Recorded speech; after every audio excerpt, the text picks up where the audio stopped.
अगर आपने मेरा पिछला वीडियो ना देखा हो तो पहले उसे देख लीजिए। ये पार्ट 2 की शुरुआत है। इसमें हम कवर करने वाले हैं एपिसोड 6 से लेकर 10 तक। तो मेरे साथ आराम से बैठ या लेट जाइए। तो चलो शुरू करते हैं। Episode 6, those lurking in the darkness, अंधकार में छुपे हुए लोग। ये है the legend of the legendary heroes का चौथा एपिसोड है। एपिसोड की शुरुआत होती है जब सायन अपने बचपन का एक सपना देख रहा होता है। उसकी माँ उसके कहती है कि वो उस पर गर्व करती है और हमेशा उसके साथ कोई ना कोई होगा जो उसे अकेला नहीं होने देगा। तभी ताइरिस आकर उसे जागा देती है और रीनर और फेरिस के काम की रिपोर्ट देती है। वो बताती है कि नेल्फा लेविम एक बेवकूफ प्रिंस है जिसे कोई पसंद नहीं करता और एक अच्छा प्रिंस है जिसे सब लोग प्यार करते हैं। उस प्रिंस ने एक ईविल बीस्ट मतलब रीनर को डिजर्ट देकर खुश कर दिया और अब वो दोनों उसके साथ रह रहे हैं। आइरिस ने अपनी खुद की एक फनी ड्राइंग भी रिपोर्ट के साथ दी है। उधर क्लॉ और कार्ल ने सायन से कहते हैं कि नेल्फा की गुडविल मिशन को लोग सपोर्ट कर रहे हैं, लेकिन ये एक ट्रैप भी हो सकता है। पर मिरान आर्ग्यू करता है कि सायन को जरूर नेल्फा जाना चाहिए ताकि ट्रेटर्स को पकड़कर उन्हें खत्म किया जा सके। क्लॉ और कार्ल ने इस बात से नाराज होते हैं क्योंकि उन्हें लगता है मिरान पर भरोसा नहीं किया जा सकता। लेकिन मिरान कहता है अगर मैं खुद किंग के साथ हूं तो डर की कोई बात नहीं, और सायन उसकी बात मान लेता है। सायन नेल्फा के रॉयल पैलेस में पहुंचता है। मिरान उसके साथ होता है। वहां के सोल्जर्स को डर है कि सायन इन्वेशन करने आया है, पर एम्पेरर ग्रीड नेल्फी उसे रिस्पेक्ट देता है। कोर्ट में जब दोनों मिलते हैं तब प्रिंस स्टारनेल वहां आता है और सायन को उसकी पुअर सोशल क्लास के लिए इंसल्ट करता है। सायन कामली बिहेव करता है, पर स्टारनेल को एम्पेरर खुद हॉल से निकाल देता है। रात को ग्रीड सायन को एक रॉयल बॉल के लिए इनवाइट करता है। नेक्स्ट मॉर्निंग, अगली सुबह, सायन अपने दोस्त फियोले का लेटर पढ़ रहा होता है जो उसने एस्लीना के लिए लिखा था। मिरान आता है और सायन को देखकर कहता है कि वो अपनी ड्यूटी छोड़कर चिट्ठियां लिख रहा है। सायन लेटर सील करके मिरान को कहता है मैं थोड़ा किसी से मिलने जा रहा हूं, बाकी तुम संभालो। मिरान प्रॉमिस करता है कि सब काम फ्लॉलेस होगा। अब सीन शिफ्ट होता है टोले के हाउस में। राइनर उठकर देखता है तो उसके सामने सायन खड़ा है।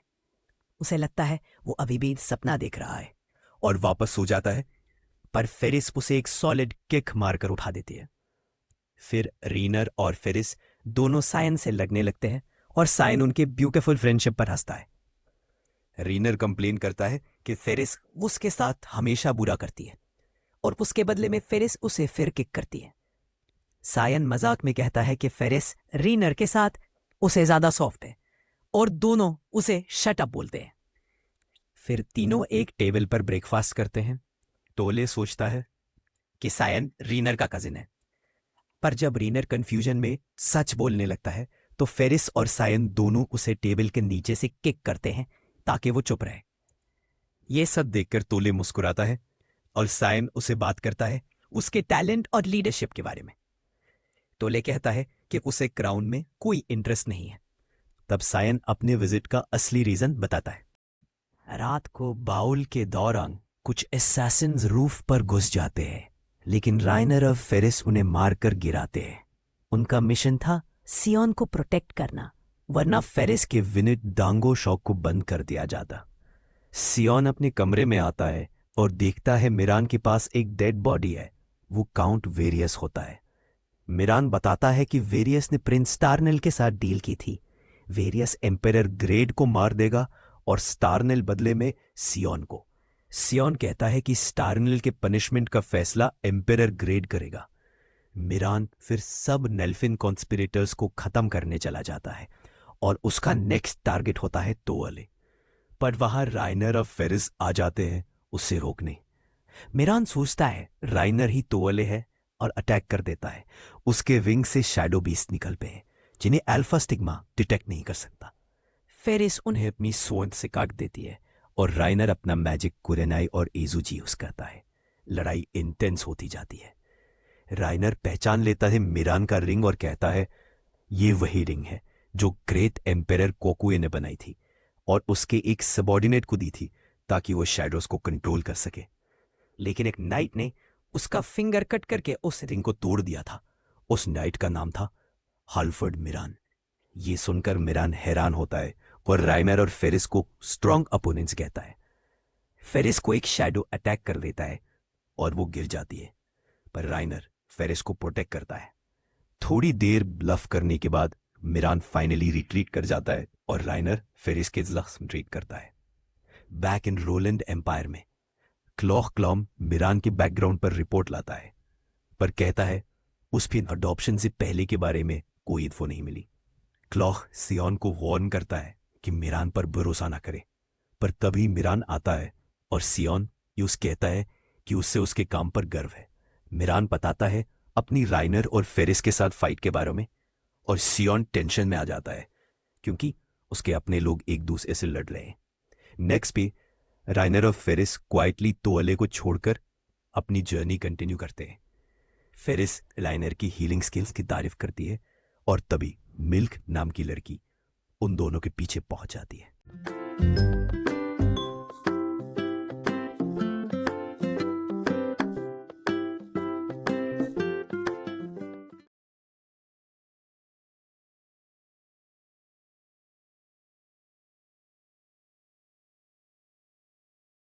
The Legend of the Legendary Heroes का एपिसोड 7, जिसका नाम है Don't Let Go of That Hand, मतलब उस हाथ को कभी मत छोड़ो। मिल्क का सपना। एपिसोड स्टार्ट होता है एक इमोशनल फ्लैशबैक से। हम देखते हैं यंग लड़की जिसका नाम मिल्क है, वो बैटलफील्ड में गिरती है। आसपास हर जगह आग, लाशें और डिस्ट्रक्शन। तब एक यंग राइनर हमारा हीरो आता है, उसे उठाता है और डांट कहता है इतनी वीक मत बन, जिंदा रहने के लिए थैंकफुल रहे। और फिर वो अपना हाथ बढ़ाता है, डोंट एवर लेट गो। बस इसी लाइन पर पूरा एपिसोड बेस्ड है। मिल्क शॉक में उठ जाती है, सपना खत्म, पर उसके दिल में वो सीन घूमता रहता है। नेल्फा फोर्ट्रेस, राइनर और फेरिस का मिशन। अगला सीन आता है इंपीरियल नेल्फा फोर्ट्रेस में। यहाँ राइनर और फेरिस एरिस अपनी हीरो रेलिक हंटिंग पर होते हैं। राइनर एक चेस्ट में कुछ पेपर्स ढूंढ रहा होता है, पर उसे मिलते हैं बस टैक्स रिकॉर्ड्स। फेरिस गुस्सा हो जाती है, अपनी स्वॉर्ड निकालती है और राइनर को बोलती है तेरी यूजलेस इंस्टिंक्ट्स ने हमें डेड एंड पर ला दिया। बेचारा राइनर तुरंत संभालता है, एक एक्स मार्क था हमारे कैंप के पास, पर मैंने इग्नोर कर दिया। फेरिस और गुस्सा, स्वॉर्ड हिलाने वाली होती है, तब एक डोर के पीछे से आवाज आती है और वहां से निकलते हैं नए कैरेक्टर्स। सुई ओरला नाम का लड़का और उसकी छोटी बहन कू ओरला, दोनों पीच कलर हेयर वाले, फनी और थोड़ी ग्रीडी सिबलिंग्स। कू अपने भाई पर चिल्लाती है 26 साल के होके कुछ नहीं करता, मैं 14 साल की होके सब कुछ संभाल रही हूँ। सुई ड्रीमी स्टाइल में बोलता है वहनिक तुम्हें खुशियां देना चाहता हूँ। फिर दोनों राइनर और फेरिस से थोड़ा प्रॉफिट मांगते हैं, पर जब उन्हें ट्रेजर नहीं मिलता दोनों हार्ट ब्रोकन होके चले जाते हैं। मिल्क और उसका स्क्वाड सीन शिफ्ट होता है एक नेल्फा इन में। यहां मिल्क अपनी स्क्वाड के साथ ब्रेकफास्ट कर रही होती है। टीम के मेंबर्स हैं लेर, एक लड़का थोड़ा सीरियस, लाच दूसरा लड़का फनी टाइप, मो एक लड़की काम और समझदार, और लूक तीसरा लड़का चिल आउट बंदा। लेर थोड़ा अपसेट है क्योंकि उनका मिशन बार बार फेल हो रहा है। लाच बोलता है अगर राइनर कोई मैजिक करे तो उसे ट्रैक करना इजी होगा। मो मना करती है नहीं, रोलन के मैजिक सीक्रेट्स तो एक्सपोज नहीं होने चाहिए। लूक मिल्क को एक डेजर्ट ऑफर करता है और मिल्क इंस्टेंटली हैप्पी। पर फिर एक छोटी फ्लैशबैक दिखाई जाती है। छोटी मिल्क बैंडेजेस में अकेली खाना खा रही है एक डार्क हॉल में। एक इमोशनल टच आता है, तभी एंट्री होती है सुई और कू की, और वो स्क्वाड को राइनर की जगह बताते हैं। रोलैंड किंग साइन का रिग्रेट। अब सीन कट होता है रोलैंड किंगडम में। किंग साइन अस्तल अपनी दोस्त फायोल की कब्र पर जाके रिग्रेट कर रहा होता है। उसे लगता है कि वो करप्शन और दोस्तों को बचा नहीं पाया। तब आते हैं क्लॉग, कैले और एस्लिना, फायोल की बहन। एस्लिना रो पड़ती है और कहती है अगर आप उदास हुए तो फियोल की फीलिंग्स इंसल्ट होंगी। ये छोटा सा मोमेंट है, पर सियो उनके गिल्ट को और गहरा बनाता है। Forest battle, राइनर versus milk squad. अब वापस नेल्फा के फॉरेस्ट में राइनर डिगिंग में बिजी है और फेरिस बोर्ड बैठी है। उधर मिल्क का स्क्वाड उन्हें स्पाई कर रहा होता है। मिल्क इमेजिन करती है कि फेरिस राइनर को टॉर्चर कर रही है और वो जाके उसे बचाएगी। वो स्पेल कास्ट करती है इजूची, पर राइनर तुरंत रोक देता है और फेरिस सबको 1 सेकंड में डिफीट कर देती है। मिल्क को ट्री से बांध दिया जाता है। राइनर यूस पहचान नहीं पाता तो मिल्क उसे याद दिलाती है ऑर्फनेज के दिन जब उसने शादी का प्रॉमिस किया था। फेरिस शॉक होती है और चिल्लाती है राइनर परवर्ड है। फेरिस प्रपोज करती है कि चलो राइनर का हेड ही कट कर देते हैं। राइनर इग्नोर करके वापस डिगिंग में लग जाता है जैसे कुछ हुआ ही नहीं। हीरो रेलिक और रेड ड्रैगन। तब राइनर एक डैगर निकालता है, लगता है यही हीरो रेलिक है। वो अपने अल्फा स्टिग्मा से एनालाइज करने की कोशिश करता है पर कुछ समझ नहीं पाता। तभी नेल्फा आर्मी पेट्रोल आ जाता है। मिल्क उन्हें चिल्लाकर बोलती है कि उन्हें परमिशन है टबू ब्रेकर्स को पकड़ने की, पर असली में वो राइनर को बचाने की कोशिश करती है। राइनर एक रोलैंड स्पेल कास्ट करता है आंटे, जिससे टेयर वाइब्रेशन रुक जाता है और साउंड वैनिश हो जाता है। फेरिस सोल्जर्स पर चार्ज करती है और राइनर मिल्क को रेस्क्यू करता है। पर जब फेरिस हेल्प मांगती है, राइनर कंफ्यूज्ड हो जाता है और रेलिक को ग्राउंड में फेंक देता है। और तभी एक जायंट रेड ड्रैगन जमीन से निकलता है। ड्रैगन रोर करता है, पूरा सीन हिल जाता है, लेकिन वो कुछ डिस्ट्रॉय नहीं करता। राइनर और फेरिस दोनों तुरंत रिट्रीट कर जाते हैं। ड्रैगन के बाद मिल्क गिल्ट फील करती है। उसे लगता है कि उसने अपने दोस्तों को धोखा दिया और राइनर को बचा नहीं पाई। पर उसके स्क्वाड के चारों मेंबर उसे चीयर अप करते हैं। एक छोटी फ्लैशबैक आती है जब उन्होंने किंग सायन का मिशन एक्सेप्ट किया था। सबने कसम खाई थी कि हम एक टीम के जैसे साथ रहेंगे, चाहे कुछ भी हो। मिल्क कहती है कि उसे हिम्मत मिलती है अपने चाइल्डहुड फ्रेंड राइनर से, जिसने कभी उसे बचाया था। स्क्वाड एक दूसरे को मोटिवेट करता है। एक स्वीट और होपफुल मोमेंट के साथ एंडिंग सीन, नया क्राइसिस। एपिसोड के एंड में वापस रोलैंड का सीन आता है। सायन, क्लॉ, कैलने और एस्लीना सेमेटरी से निकाल रहे होते हैं। तभी मिरान और एक शॉकिंग खबर देता है, इस्तांबुल के नोबल्स ने रिवोल्ट कर दिया है। तो दोस्तों, legend of the legendary heroes के एपिसोड 8 की शुरुआत होती है एक थोड़ा लाइट हार्टेड सीन से, जहां फेलिस फिर से राइनर को तंग कर रही होती है। एपिसोड 7 के फोर्ट्रेस और ड्रैगन वाले इंसिडेंट के बाद पनिशमेंट के तौर पर फेरिस उससे मजबूर करती है कि वो उसके लिए ढंगो, मतलब उसके फेवरेट स्वीट्स का एक बड़ा सा स्टॉक खरीदे। राइनर थोड़ा फ्रस्ट्रेट होता है और यूजुअल तरीके से ब्लेम कर देता है सियान को, ये सब उसी के वजह से हो रहा है। लेकिन सीन जल्दी सीरियस हो जाता है। कक होता है रोलन किंगडम के वॉर काउंसिल पर, जहां किंग सियोन अस्टल अपने मिनिस्टर्स और नोबल्स के साथ मीटिंग कर रहा होता है। यहां पर हम देखते हैं काउंट क्रियन जो सियान पर प्रेशर डाल रहा है कि वो एस्ताबल के लोगों को सख्त सजा दे, क्योंकि उन्होंने रोलन के स्टेटस और सियोन के ग्रांटेड फ्रीडम का अपमान किया है। थोड़ा देर बाद सियोन और मिरान प्राइवेट रूम में मिलते हैं। सियोन क्वाइटली बोलता है, तुमने ही ये रिवोल्ट स्टार्ट किया है मिरान, ताकि उन नोबल्स को एक्सपोज कर सको जो मेरे खिलाफ है। मिरान एक क्रीपी स्माइल देता है, ना हाँ बोलता है ना, सिर्फ एक लाइन बोलता है, तो क्या ऑर्डर्स है मेरे लिए? सियोन कामली कहता है, follow the council orders. Scene shift होता है एस्ताबल के फोर्ट्रेस पर। यहां फर्स्ट टाइम हम देखते हैं नोआ एहन को, एक यंग नोबल वुमन और इस एपिसोड की नई फीमेल कैरेक्टर। नोआ अपने सबॉर्डिनेट सालोवेल सेले से बात कर रही होती है। नोआ चाहती है कि उसके फादर वापस आए और एस्ताबुल का पीस रिटर्न हो, पर सालोवेल बोलता है, आपके पिता ने किंगडम को रोलैंड के हाथ बेच दिया था। नोआ थोड़ा इमोशनल हो जाती है, पर वो फिर भी अपने फादर पर फेथ रखती है।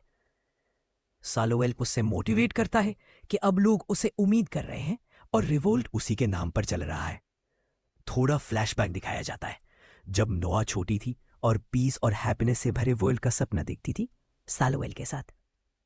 अब बैटल ऑफिशियली स्टार्ट होती है काउंट क्रियद के टेरिटरी के पास। क्रियद अपने मैनर में ट्रेजर चिपका के डर के मारे बैठा होता है। वहीं पर क्लॉह क्लॉम, सियोन का ट्रस्टेड जनरल और कैलने काइवल भी मौजूद होते हैं। क्लॉह थोड़ा सार्केस्टिकली बोलता है, बॉस ने फाइनली एंट्री मार ली।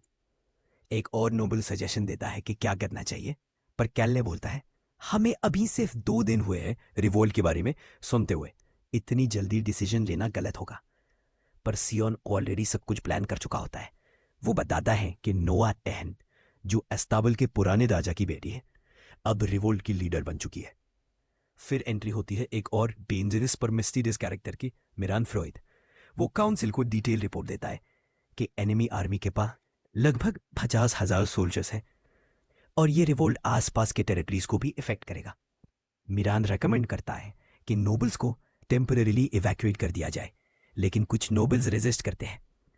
तब मिरान उन्हें एक चिलिंग लाइन बोलता है, अगर आपके पास कुछ ऐसा है जो आप नहीं चाहते कि किंग देखे तो यही रहिए। ये सुन के सब चुप हो जाते हैं। सियोन फिर अपने ट्रस्टेड वॉरियर क्लॉह क्लॉम को आर्मी का कमांडर अपॉइंट करता है, जो थोड़ा प्राउड। थोड़ा देर बाद सियोन और मिरान प्राइवेट रूम में मिलते हैं। सियोन क्वाइटली बोलता है, तुमने ही ये रिवोल्ट स्टार्ट किया है मिरान, ताकि उन नोबल्स को एक्सपोज कर सको जो मेरे खिलाफ है। मिरान एक क्रीबी स्माइल लेता है, ना हाँ बोलता है ना, सिर्फ एक लाइन बोलता है, तो क्या ऑर्डर्स है मेरे लिए। सियोन कामली कहता है, फॉलो द काउंसिल ऑर्डर्स।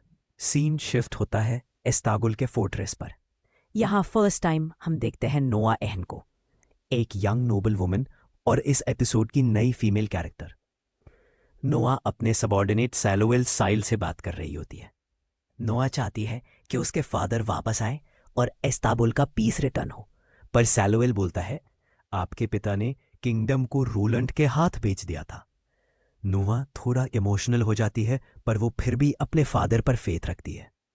सैलोवेल उसे मोटिवेट करता है कि अब लोग उसे उम्मीद कर रहे हैं और रिवोल्ट उसी के नाम पर चल रहा है। थोड़ा फ्लैशबैक दिखाया जाता है जब नोआ छोटी थी और पीस और हैप्पीनेस से भरे वर्ल्ड का सपना देखती थी सैलोवेल के साथ।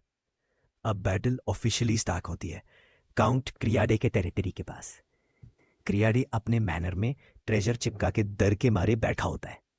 क्लॉग का सबॉर्डिनेट शूस रिपोर्ट करता है कि एनिमी की गिनती एग्जैक्टली उतनी ही है जितनी मिरान ने प्रेडिक्ट की थी, 9,000 के आसपास, जिससे क्लॉग को शक होता है कि मिरान कुछ ज्यादा ही जानता है। क्लॉग कैजुअलिटीज कम रखने के लिए अपना मैजिकल राइट हैंड यूज करता है, हाथ से एक ब्राइट ऑर्ब निकालता है जो एनिमी कमांडर को मार देता है और बाकी सोल्जर्स सरेंडर कर देते हैं। एस्ताबुल कैंप में नोआ समझती है कि क्लॉग का इंटेंशन वॉर नहीं पीस है, पर उसके आसपास के नोबल्स हार से परेशान हो जाते हैं। नोआ उन्हें समझाती है कि रोलंड उनका दुश्मन नहीं, लेकिन कोई नहीं सुनता। थोड़ा बाद नोआ और क्लॉग दोनों एक लेटर रिसीव करते हैं, जिसे पढ़कर दोनों शॉक हो जाते हैं।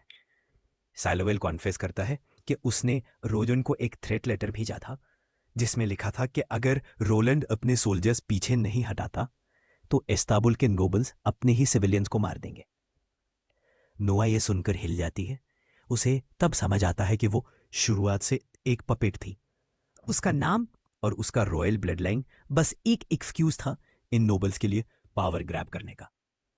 इसी वक्त रोलंड आर्मी फोर्ट्रेस तक पहुंच जाती है और टेंशन पीक पर होती है। सैलोवेल कहता है, हॉस्टेजेस को मार दो, पर नोआ आगे बढ़कर कहती है, उन्हें छोड़ो, मैं खुद सरेंडर करती हूँ। नोबल्स पहले माना करते हैं, पर नोआ इंसिस्ट करती है और वहीं पर एक कोल्ड एंट्री होती है मिरान फ्रॉद की। नोआ जेन्युइनली अपने लोगों को बचाना चाहती है, पर मिरान क्लियर करता है वो हर नोबल ट्रेटर को खत्म करेगा। मिरान बोलता है कि वो अब तक हर सोल्जर को नहीं मारा, बस उन सबको रोक दिया है ताकि कोई और वहां तक पहुंच ना सके। सडनली डार्क शैडोज अपीयर और सैलोवेल और दूसरे नोबल्स के सोल्जर्स मरने लगते हैं। सैलोवेल नोआ को लेके थ्रोन रूम की तरफ भागता है। वहां उसका असली प्लान रिवील होता है। वो चाहता था कि नोहा ही गिल्टी लगे रिवोल्ट के लिए, ताकि वो उससे मारकर रोलन में हीरो बन सके। उसका गोल था नोहा से शादी करके एस्ताबुल पे रूल करना, लेकिन अब वो उससे एलिमिनेट करने आया है। नोआ गुस्से में नाइफ उठाती है, पर सैलोवेल उसे पकड़ लेता है। उसके हाथ में नाइफ है और वो नोआ के सामने उसे मारने जा रहा होता है। तभी एक शैडो बीस्ट आकर सैलोवेल का सिर खा जाता है। फिर मिरान वहां अपीयर होता है। कामली बोलता है, हाँ, मैंने रिवोल्ट का प्लान बनाया था, लेकिन मुझे ऐसे हीरो की जरूरत नहीं जो इनोसेंट लोगों को मरे। मिरान सियोन का नाम क्लियर करता है। किंग सियोन को कुछ नहीं पता था। उसने क्लॉग को लीडर बनाया था ताकि ज्यादा लोग न मरे। लेकिन मीरान खुद एक डेंजरस मास्टरमाइंड है। उसका प्लान था कि नोआ सुसाइड कर ले ताकि रिबेलियन ऑफिशियली एंड हो जाए। तभी क्लॉक रूम में घुस जाता है, मीरान पर अटैक करता है, पर मिस करता है। फिर वो नोआ की मदद करने की कोशिश करता है। नोआ दोनों के बीच खड़ी हो जाती है और कहती है, अगर मैं उन सब को कन्विंस कर लूं कि वो रोलन के अंदर आ जाए, तो क्या आप उन्हें जीने दोगे? मीरान थोड़ा सोचता है, फिर कहता है, अगर तुम अपनी लाइफ और रेपुटेशन दोनों कुर्बान करने को रेडी हो तो मैं उन्हें बचा दूंगा। नोआ एग्री करती है और कहती है, मैं अपने लोगों के लिए सब कुछ सहने को रेडी हूं। सीन फेड होता है और हम फिर से रोलन मेसियो को देखते हैं। वो गिल्ट में डूब गया है। उसे लगता है कि उसके फैसलों ने क्लॉक को फिर से खून करने पर मजबूर कर दिया और मीरान जैसे लोगों को साफ बच निकालने दिया। तभी आयरिस रूम में आती है, कहती है कि उसने कभी किसी को रोते हुए नहीं देखा था और सोचा था कि किंग भी शायद कभी नहीं रोता। सीन मुस्कुराकर उसे एक रिपोर्ट मांगता है। उस रिपोर्ट में लिखा होता है ड्रैगन इंसिडेंट, प्रीवियस एपिसोड का रेफरेंस। और जैसे ही वो पढ़ता है, मिलर अंदर आता है एक वेरी इंपॉर्टेंट लेटर के साथ, जिसका कंटेंट हमें अभी रिवील नहीं होता। तो दोस्तों, एपिसोड 9 की शुरुआत होती है एक डार्क फ्लैशबैक से। हम देखते हैं एक छोटा सा राइनर लूट जो एक पुरानी बैटलफील्ड में अकेला भटक रहा होता है। जमीन पे सिर्फ लाशें और टूटे हुए हथियार पड़े होते हैं, सब कुछ बर्बाद। कुछ लोग डेड बॉडी से सामान निकाल रहे होते हैं ताकि जिंदा रह सकें। यहीं पर एक आदमी जिसका नाम तलरूम राइनर के पास आता है और बिना वार्निंग के उसके मुंह पर मुक्का मार देता है। फिर उसे मजबूर करता है कि वो भी बाकी लोगों की तरह काम करे, वरना उसकी जान ले ली जाएगी। ये सीन एकदम होपलेस और हॉन्टिंग फील देता है। राइनर के चाइल्डहुड ट्रॉमा का एक glimpse. Cut to present day. Rainer एक और फेमिलियर सीन में है, लेकिन इस बार बैटलफील्ड नहीं बल्कि एक फनी सिचुएशन है। आयरिस सेरिस, वो छोटी सी हाइपर एक्टिव लड़की, अचानक राइनर पर हमला करने की कोशिश करती है। राइनर उसे पकड़ लेता है और कहता है, अरे रुक जाओ, शांत हो जाओ। पर आयरिस चिल्लाती है, मैं तुझे अपने टच से मुझे प्रेग्नेंट नहीं करने दूंगी। यह सुनकर फेरिस अब हर बार की तरह अपनी स्वॉर्ड निकाल लेती है और राइनर को थ्रेट करती है, लेकिन राइनर कामली समझा देता है कि उसका कोई गलत इरादा नहीं है। सरप्राइजिंगली फेरिस जल्दी शांत हो जाती है और राइनर खुद को थोड़ा प्राउड फील करता है। फाइनली मैंने फेरिस से डील करना सीख लिया। लेकिन आयरिस अब भी हाइपर होती है, तो फेरिस अपना क्लासिक वियर्ड लॉजिक लगाती है। उनको नेकबैंड से लटका देती है जब तक वो बेहोश ना हो जाए। फेरिस प्राउडली कहती है, मुझे पता है यह सेफ है, मेरे भाई लूसील ने मेरे साथ भी ऐसा किया था। और जब आयरिस सो जाती है, फेरिस बिना शर्म के उसके लाए हुए विनेट डंगोस खाने लगती है। कैमरा एक मोमेंट के लिए जूम करता है। ट्रैश कैन में एक लेटर पड़ा हुआ है। सीन शिफ्ट होता है किंग सायन अस्पताल के ऑफिस में। सायन होप करता है कि आयरिस वो लेटर लाइनर और फेरिस तक पहुंचा देगी, क्योंकि उसमें कुछ इंपॉर्टेंट लिखा था।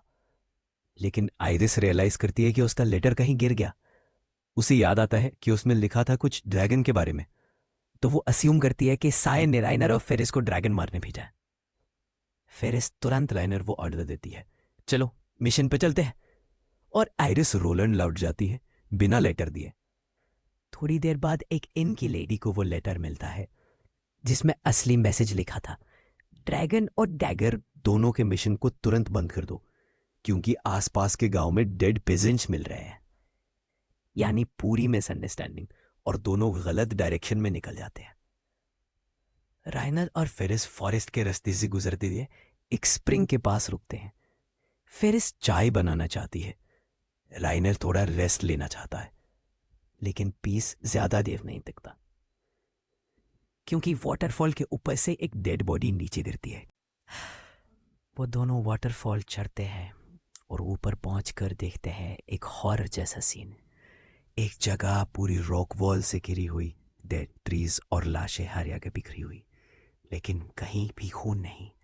और दूर से तो फेमिलियर चेहरे दिखते हैं, सुई ओरला और कू ओरला, वो पीच कलर्ड हेयर वाले भाई बहन जिनसे हम एपिसोड 7 में मिले थे।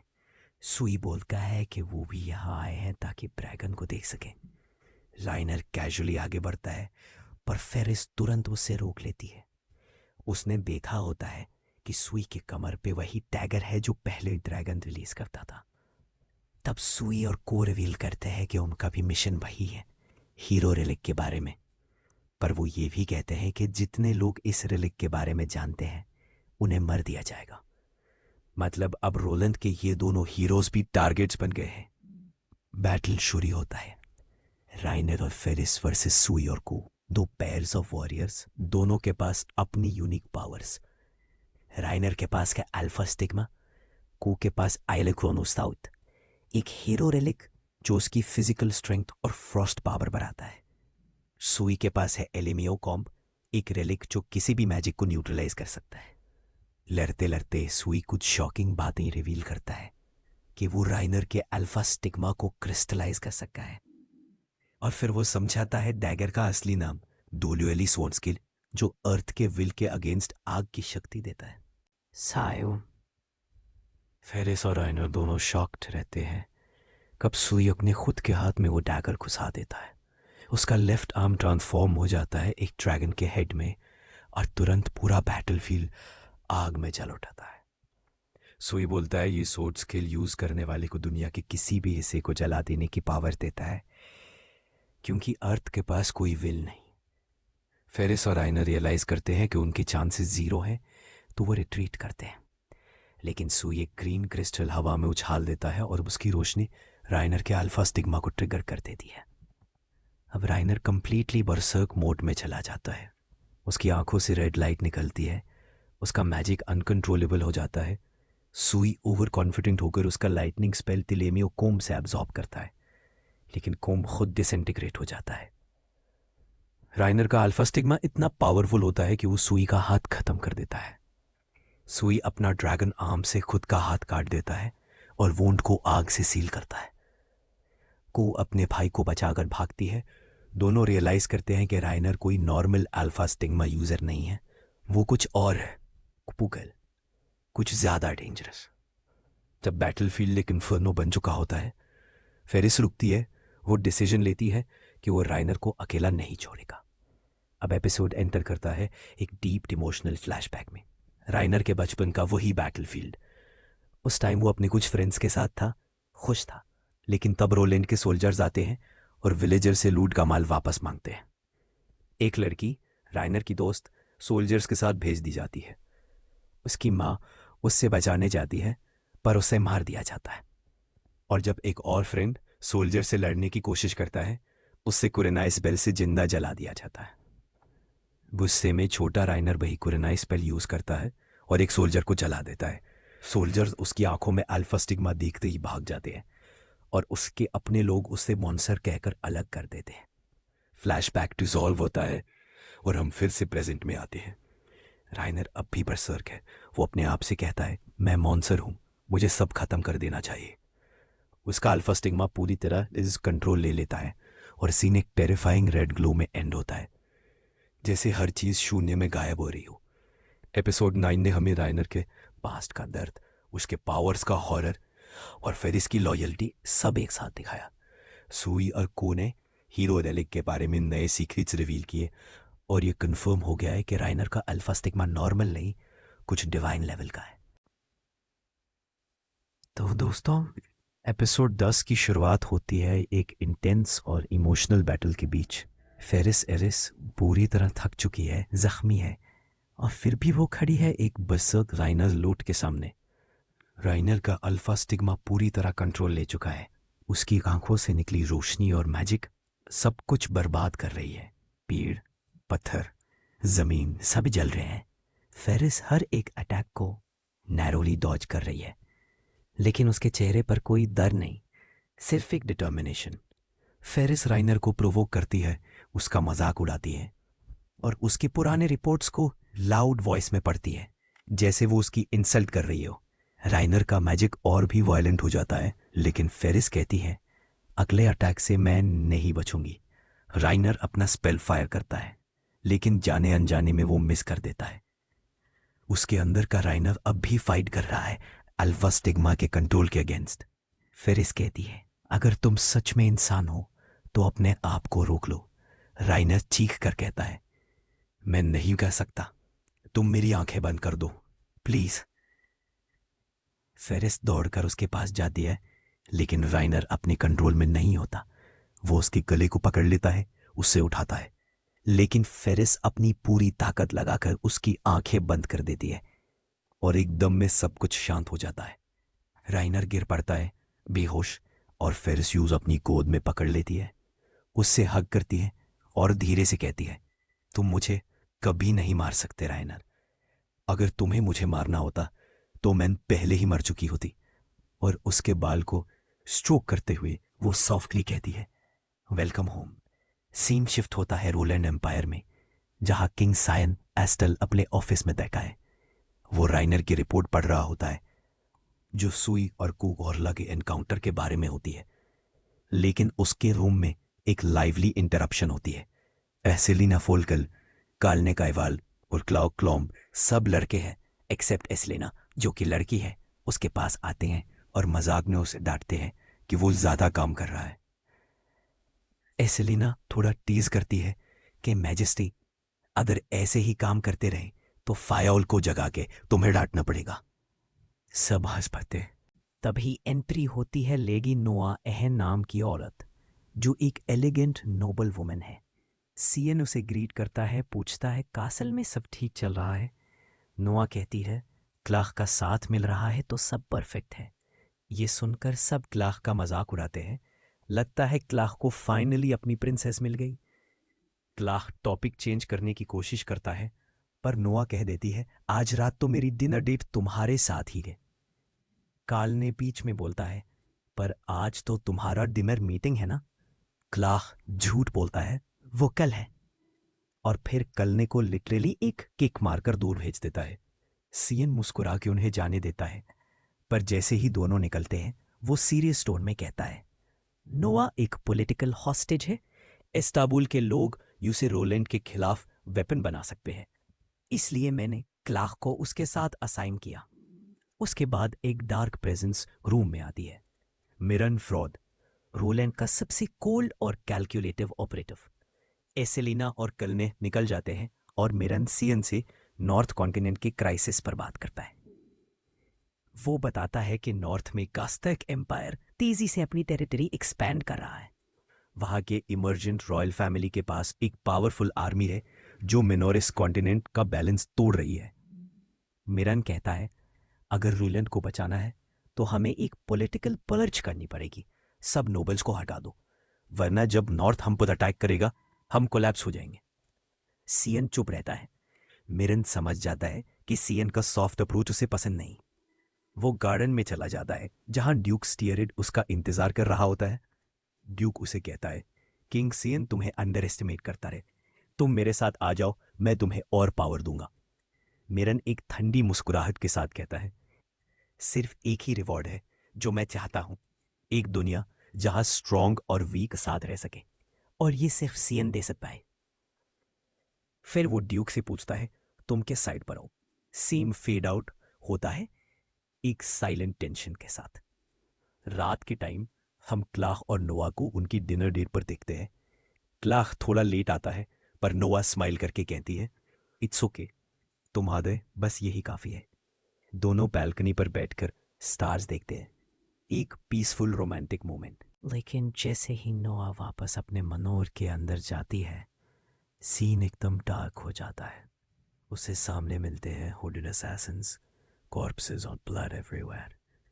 वो समझ जाती है ये कोई ट्रैप है, पर वो चिल्लाती नहीं क्योंकि हॉस्टेज लोग वहां बैठे होते हैं। लेकिन अटैकर्स तुरंत उसके कपड़े फाड़ने लगते हैं।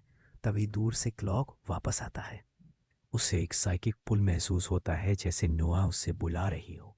वो बिना सोच समझे मनोर की तरफ दौड़ता है और टाइम पर पहुंचता है। अटैकर्स को मारा देता है और नोआ को बचा लेता है। खुद के शोल्डर में छुरी लगने के बावजूद एक अटैकर इजुची स्पेल चैंट करता है, पर क्लॉग अपने पावर से सबको खत्म कर देता है। नोआ सेफ होती है, लेकिन पूरा पैलेस ब्लड से भर जाता है।